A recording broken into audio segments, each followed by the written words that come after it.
Welcome back our YouTube channel online study. आज के इस वीडियो में हम लोग बात करेंगे संख्या पद्धति के बारे में।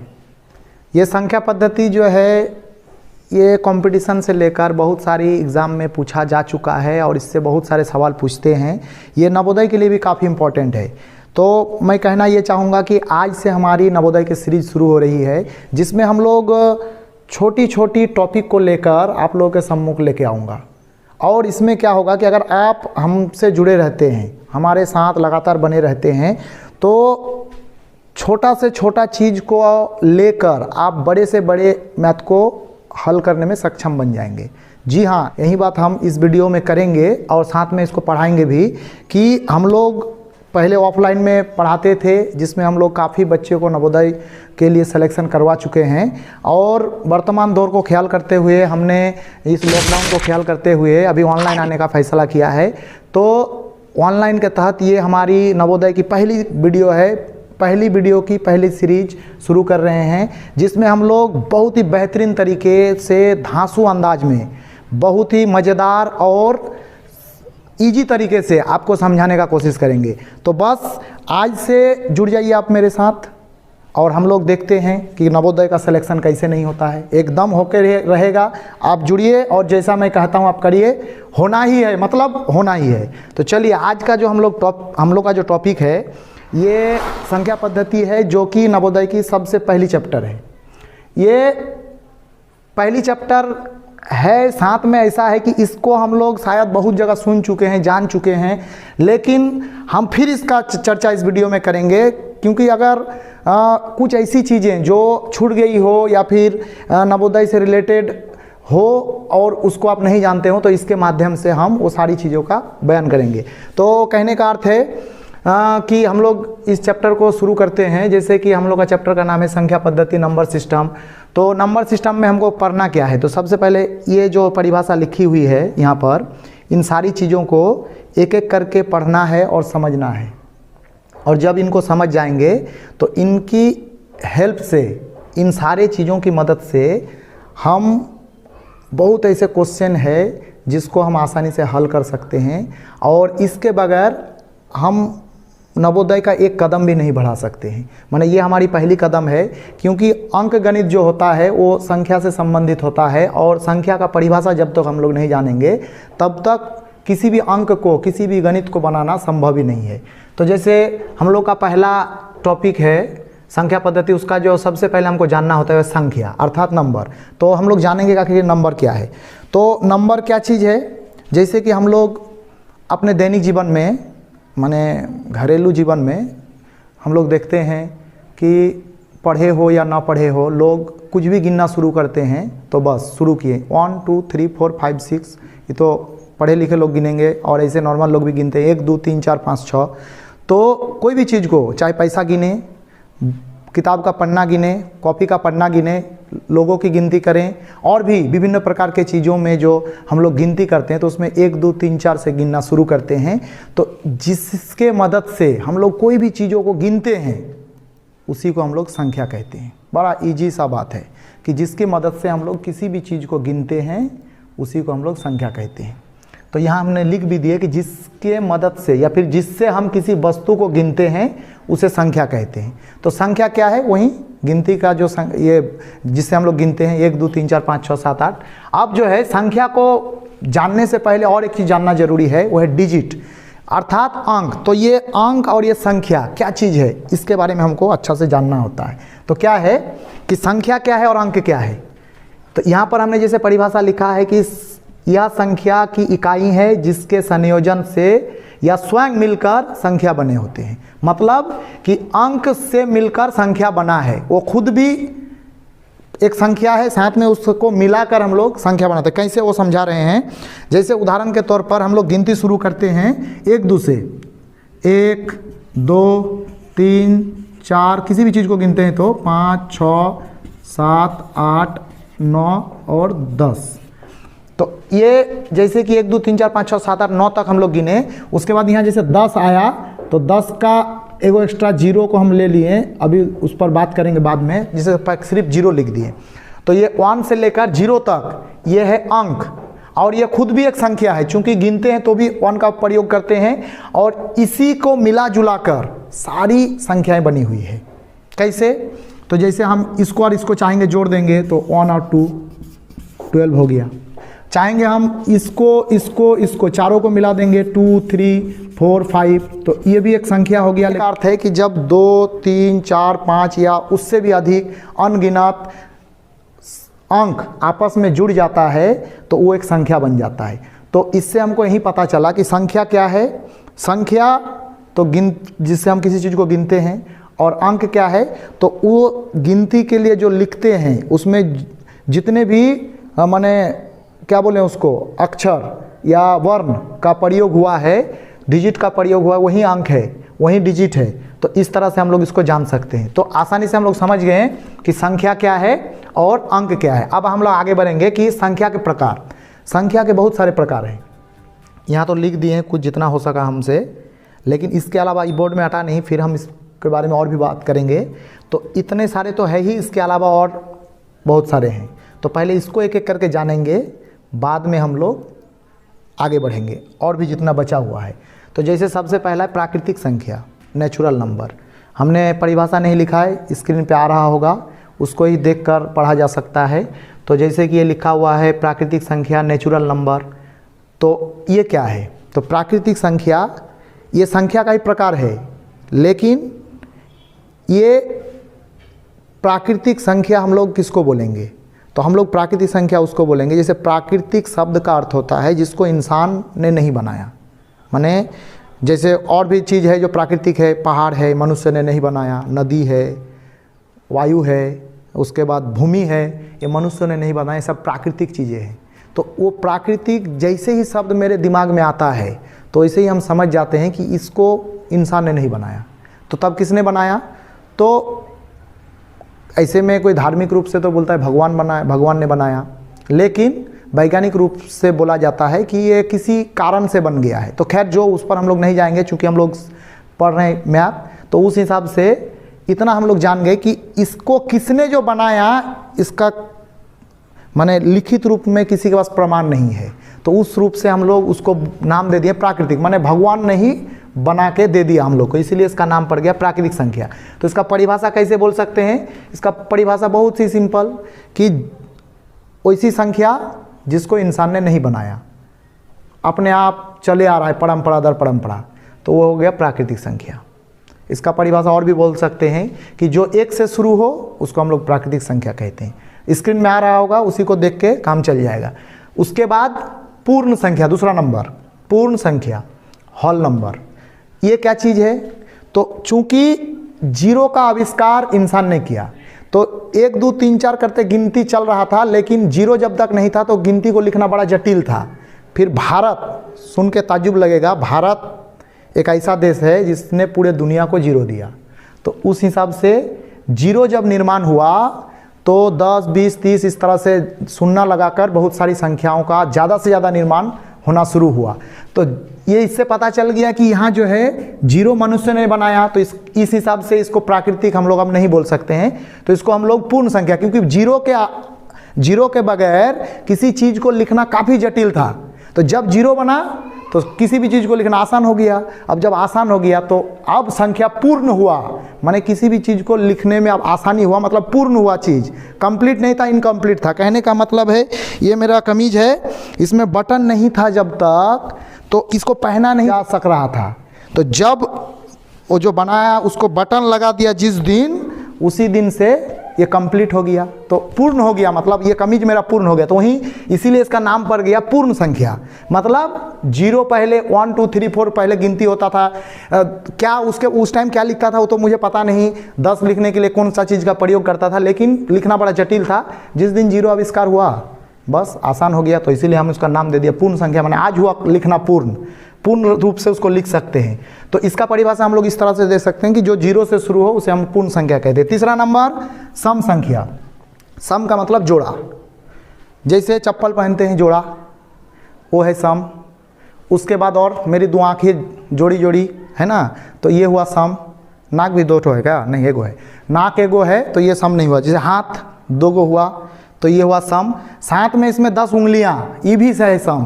तो हमको पता चला सम संख्या मतलब जो जोड़ा जोड़ा हो। 10 को कैसे, तो 10 गो उंगली को हम जोड़ा जोड़ा कर सकते हैं। ये 2, ये 2, ये 2, ये 2, ये 2, मतलब 5 जोड़ा 10 उंगली, तो ये हो गया सम। तो इस हिसाब से हम लोग जान गए सम संख्या क्या है। तो जोड़े में जो हो वो सम संख्या है। बस बोल दिए, स्क्रीन में आ रहा होगा, मैंने परिभाषा यहाँ नहीं लिखा समय को बचाने के लिए। तो सम संख्या इवन नंबर 2, 4, 6, 8, 10 आप गिनते रहिए। आप जितना गिन सकते हैं 2, 4, 6, 8, 10, 12, 14, 16, 18, 20, 22, 24, 26, 28, 30 गिनते रहिए आप। तो उसको हम लोग कहेंगे सम संख्या, मतलब जो जोड़े में हो। अर्थात इसका परिभाषा और भी बोला जा सकता है कि जो 2 से पूर्ण रूप से विभक्त हो। ये मैंने ले लिया 8 को 2 से भाग दे दिया, 2, 4, 8, यहाँ देखिए मेरा 0 आ गया, मतलब ये सम है। और भी बड़ा ले लीजिए, 200 ले लिया मैंने, 200 को 2 से भाग दिया, 100, 2 गुने 200 हो गया मेरा, ये भी 0 हो गया।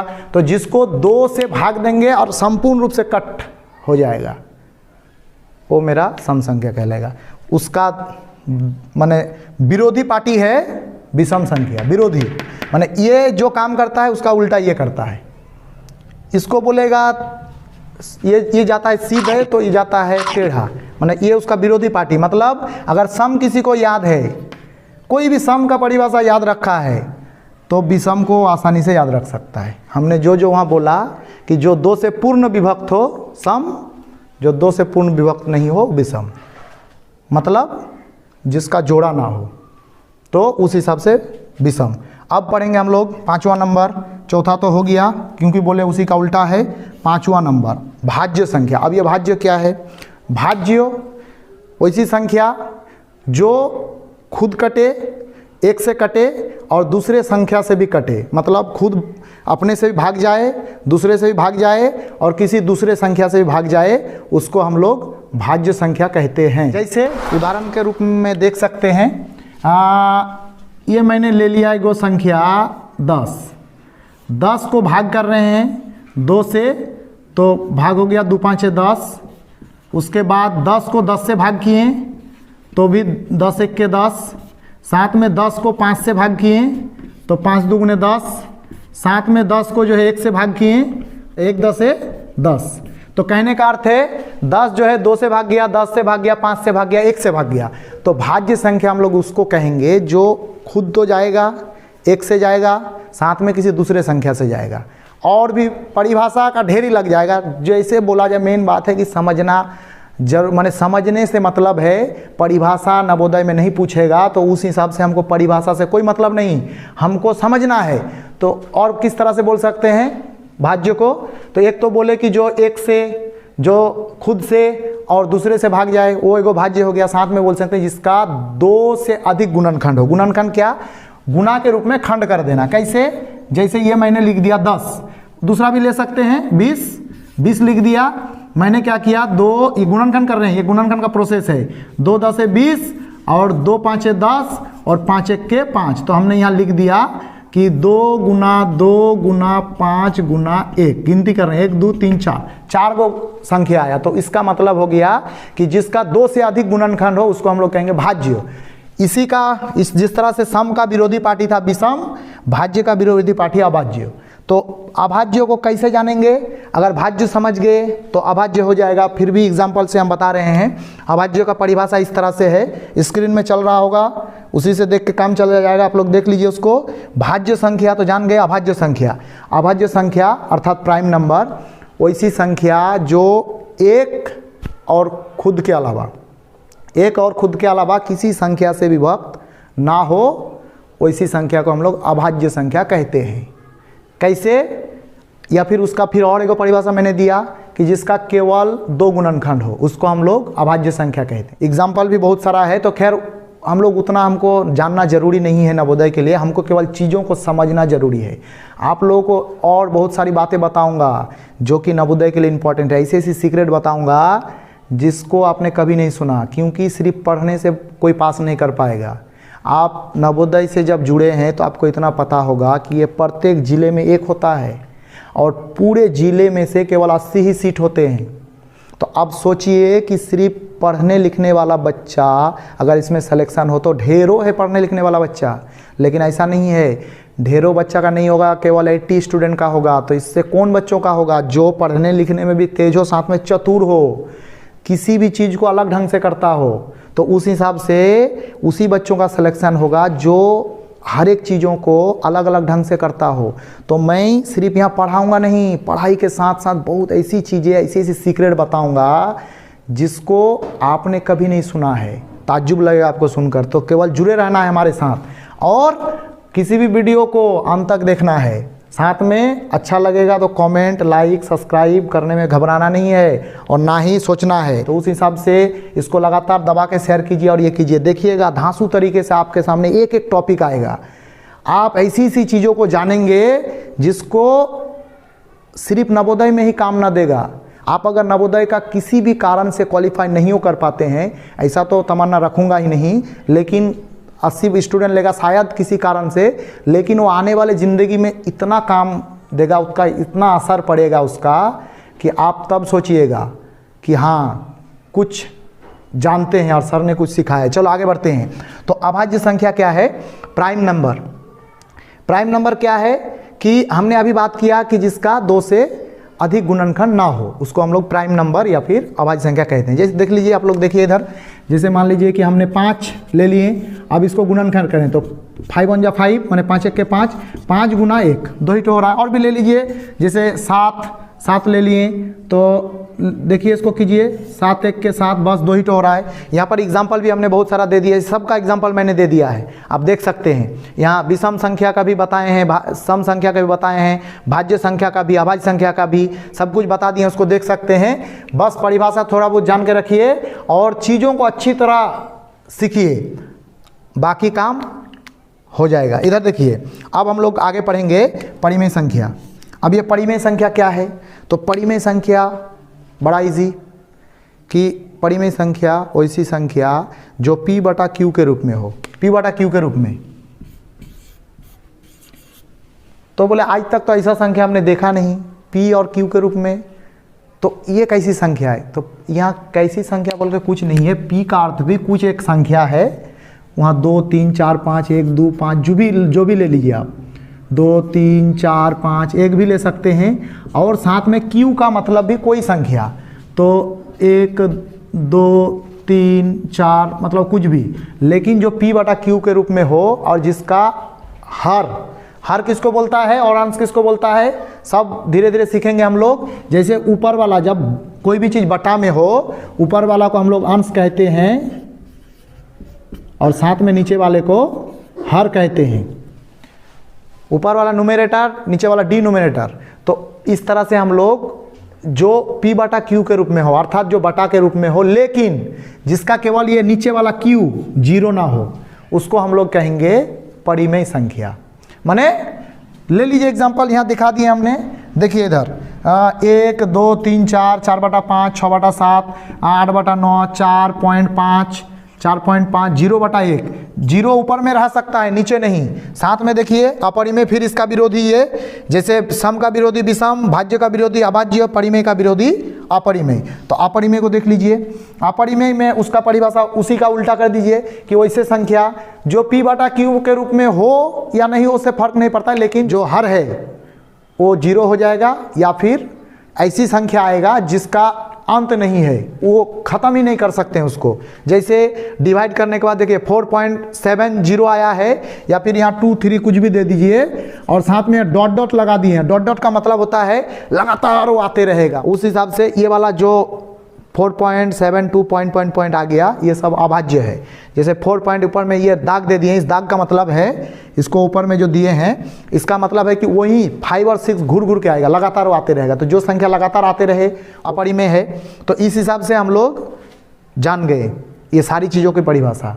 मैं बार बार बोला कि परिभाषा याद करने की कोई ज़रूरत नहीं है, क्योंकि नवोदय में कोई परिभाषा लिखने वाला नहीं है, हमको केवल समझना है। और कुछ भी डाउट हो तो कमेंट कीजिए, कोई दिक्कत नहीं। साथ में जो है आप इसको घुरा के देखिए, इसमें से कहीं भी कुछ भूल जाते हैं तो ये हमारी पहली वीडियो में हम लोग इतने चीज़ों को डिस्कस किए हैं। हम लोग आगे के वीडियो में एक से एक धांसू से धांसू चीज़ लेके आएंगे जो आपके नवोदय के लिए मील का पत्थर साबित होगा। तो ठीक है, आज के लिए